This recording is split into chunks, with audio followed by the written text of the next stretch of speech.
get started with part 2. So for part 2, I'll go ahead and read this. A local engineering firm had to conduct a series of layoffs recently. The company has 180 employees that could be laid off, and they will choose 10. All are equally qualified, so the company decides to use a lottery system to be carried out by the manager to decide who will be laid off. The manager posts a list of the employees to be laid off. 5 are women and 5 are men. One of the women claims this is gender discrimination and starts a lawsuit against the company. The manager responds, "How could there be gender discrimination when half the employees laid off were female and half were male?" What additional information would you need to evaluate this statement? I want you to ponder that for a bit. Hopefully what you're realizing is that there's some missing information. We don't know what the gender ratio is at the company. So I'm going to tell you that. But so to answer this question, we would say need to know the gender ratio.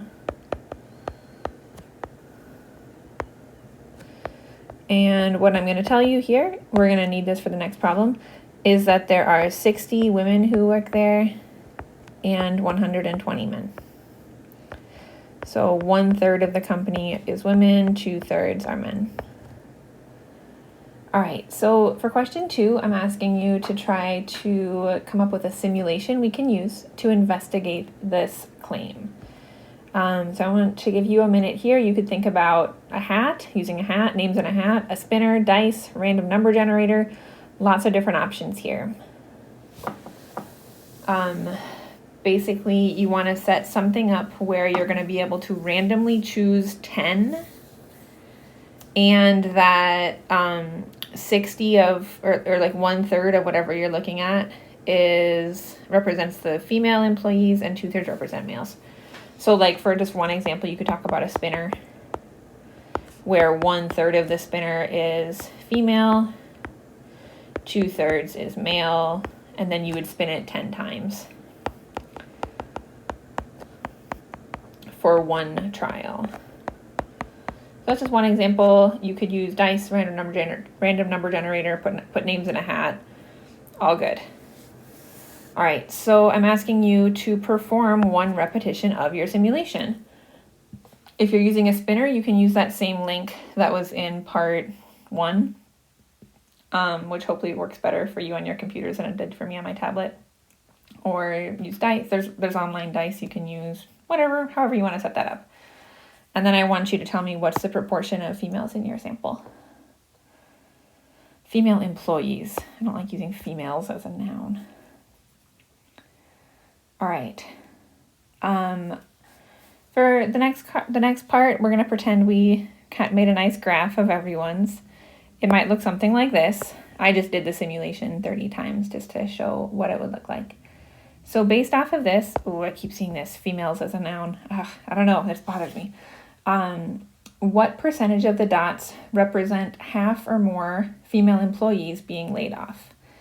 My sample size was 30. So I want you to figure out, okay, based off of this graph, what percent of the dots represent half or more of the female employees being laid off? So hit play when you're ready to go over that.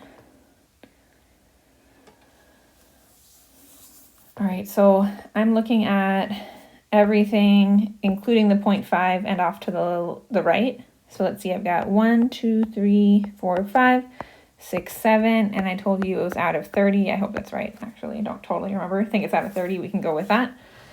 So we need a percentage. 7 out of 30 is 23%. All right, we're going to need to remember that for later. Okay, so question 6 asks you to interpret the percentage in context. And then I want you to try to answer question 7 as well. All right, my numbers were off again, but we've hopefully figured it out. Okay, for interpreting it in context, assuming the lottery is fair,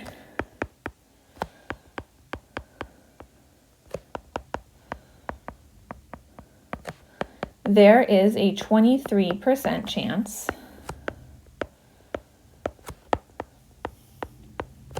of getting a sample proportion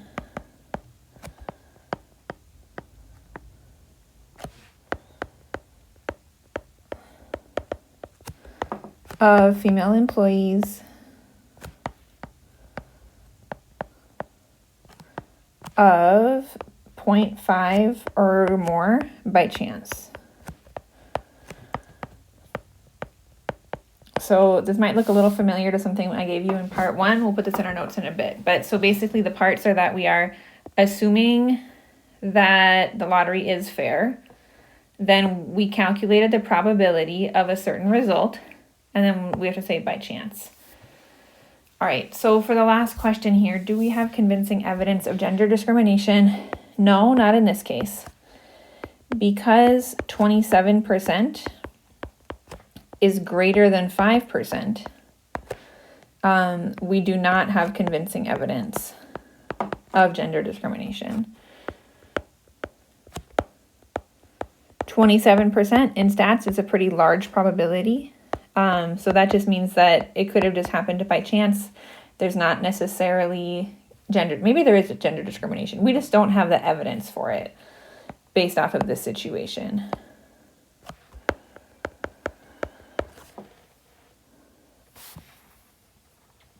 All right, so we're gonna go ahead and go into notes, and then we'll do our check for understanding here.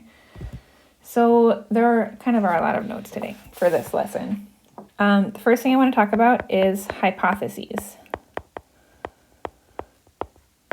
For this unit, we're going to be looking at 2 different types of hypotheses, and usually a problem will have both a null hypothesis and an alternative hypothesis.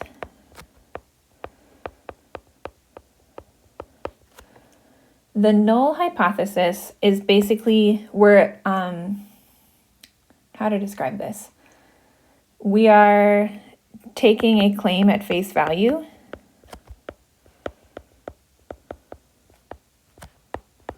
So in the last couple lessons, the first one, the null hypothesis would be that I am an 80% shooter. The null hypothesis would be that there is no gender discrimination. Some notation here. For hypotheses, we use a capital H. For the null hypothesis, it's H sub 0. And we'll either be looking at the proportion or the mean, and we'll set it up equal to the null value. I'm going to go back and I'm going to show you what that would look like for the activity we just finished in just a sec. For the alternative hypothesis, it's that something else is happening. Maybe something fishy is happening. Maybe there's some bias. Maybe the claim is not true. The notation for this, it's H sub A. And then how you set it up is going to depend on the situation. So it's either your proportion or your mean. Maybe you're going to do less than or greater than or not equal to your null value. So before we move on to other parts of notes, I want to go back into the lesson we just did and talk about what would the null hypothesis be and what would the alternative hypothesis be. So let's see, I'll do that up here.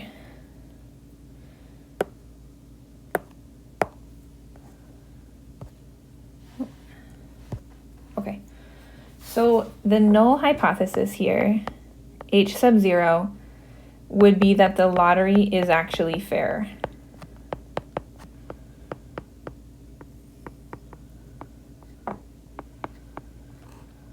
And so for that, we would be looking for the proportion to be equal to 0.333. For the alternative hypothesis, it would be that the lottery is unfair. And in this case, the claim about gender discrimination would be that more women were laid off. So I would say that my probability is greater than 0.333. and I know that might feel a little confusing, but I'm just trying to outline like how to even like what your hypotheses would even be. Like what would your null hypothesis be? It's the null hypothesis here is that your lottery is actually fair, like nothing fishy is going on. Your alternative is that your lottery is unfair, that there is gender discrimination happening.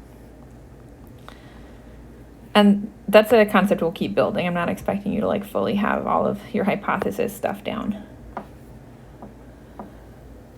Okay, next thing I want to talk about is how to interpret these.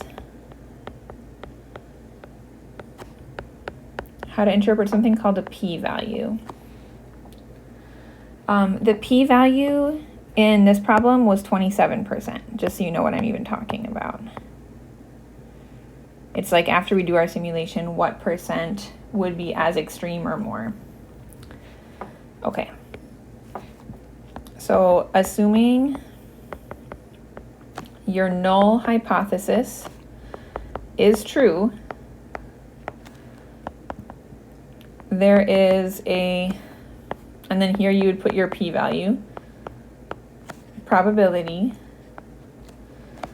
of getting the observed result or more extreme purely by chance.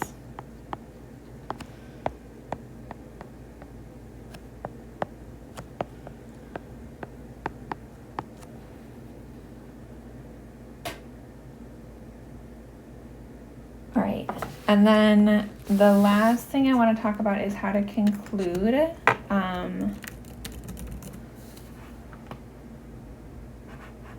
always forget what my Greek letters are called. I'm sure someone knows this. So anyway, that's okay. I was just trying to look it up real quick. So if you're concluding, you would say something like, because the p-value, and you would either say is less than or greater than, and then here's the little symbol I was trying to look up for you. Oh, I think it's an alpha. I think it's a lowercase alpha. Let me see.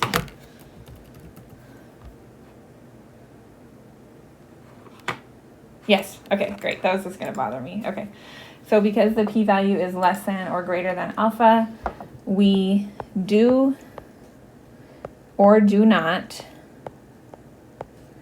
have convincing evidence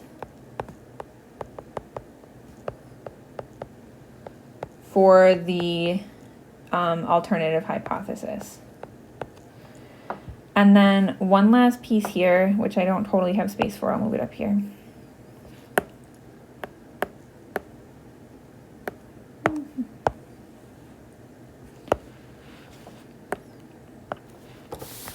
If your p-value is less than alpha, that means you are going to reject your null hypothesis. If your p-value is greater than alpha, then you fail to reject your hypothesis.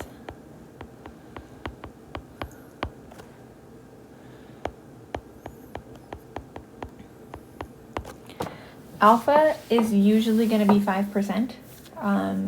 There are some problems where it might give you a different alpha value, but usually it's going to be 5%, and that's what I've been using in the lesson so far. All right, I know it's a lot. I want you to try the check for understanding. Get as far as you can. There might be some things you're able to do. Look at the notes. There's some things that are sort of more fill in the blank, and then there are some things that are kind of tricky. If you get stuck on like question 1, for example, it's totally fine to like listen to me explain question 1, and then I want you to try question 2. So whatever you need to do, however you need to structure your work is great for that. All right, so for the check for understanding, we have a claim that 84% of teenagers think highly of their mother. To investigate this claim, a school psychologist selects a random sample of 150 teenagers and find that 135 think highly of their mother. Do these data provide convincing evidence that the true proportion of teens overall who think highly of their mother is greater than 0.84? Okay, so we have to state our hypotheses here. I'm going to do H sub 0 and H sub A. So our null hypothesis is that the probability or the proportion is equal to 0.84. And what the question is asking us is, do we have evidence that it's greater than 0.84? So for my alternative hypothesis, I'm looking for, is it greater than 84? And here it also says, be sure to, my formatting's off here. This part actually goes to the next problem. Okay, be sure to define the parameter of interest. So P here is the true proportion of all teens, not just the sampled teens, but all of them, who think highly of their mother.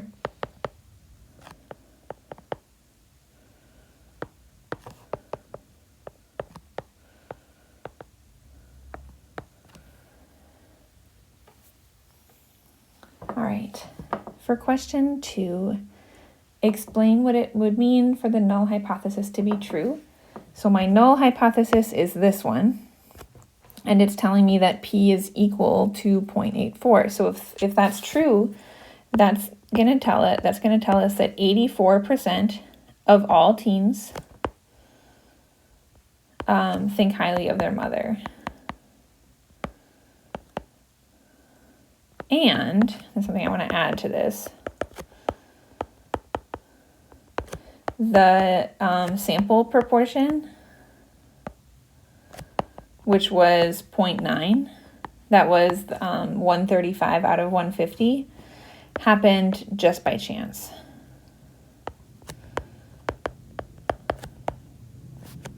So the null hypothesis here is that 84% is the true proportion. In our sample, it was just like a little bit higher, just randomly, just by chance. All right, for question 3, it's asking you to interpret the p-value. Up above, the formatting, like I said, got a little bit off, but in question 1, I told you that the p-value is 0.0225. Okay.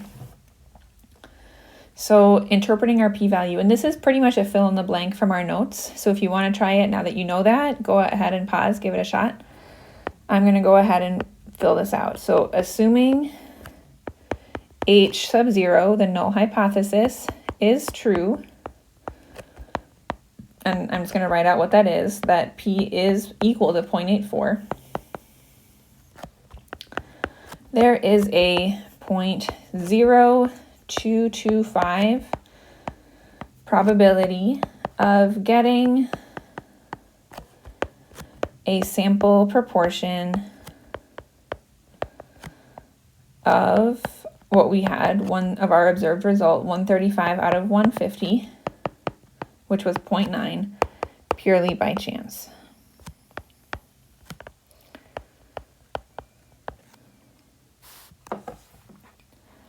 And then the last part here, what conclusion can we make at this level, at 0.05? This is a 5% confidence level, which is what we've been talking about. That's what I've been using.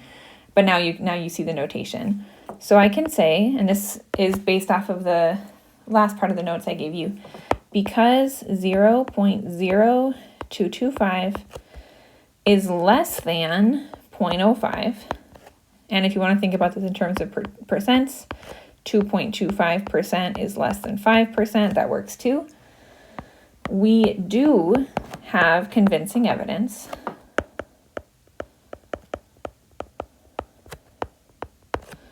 that the true proportion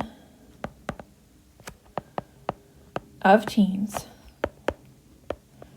who think highly of their mothers, good thing you guys can just type all this out. I'm trying to make sure my handwriting doesn't get as crazy as it got last week. Think highly of their mothers is greater than 0.84. So we can reject the null hypothesis. I'll break this down a bit. So the chance of getting our results, if the 0.84 number was true, the chance of that happening is so low we can say like, no, actually the true proportion is going to be higher than 0.84. Our results were like, the chance of getting our results was so small, 2%, because that probability is so small, it's less than 5% here, we can reject our null hypothesis. That means that our alternative hypothesis is what we're going to go with, that the true probability is greater than 0.84. All right, we're done with part 2, I think we're on.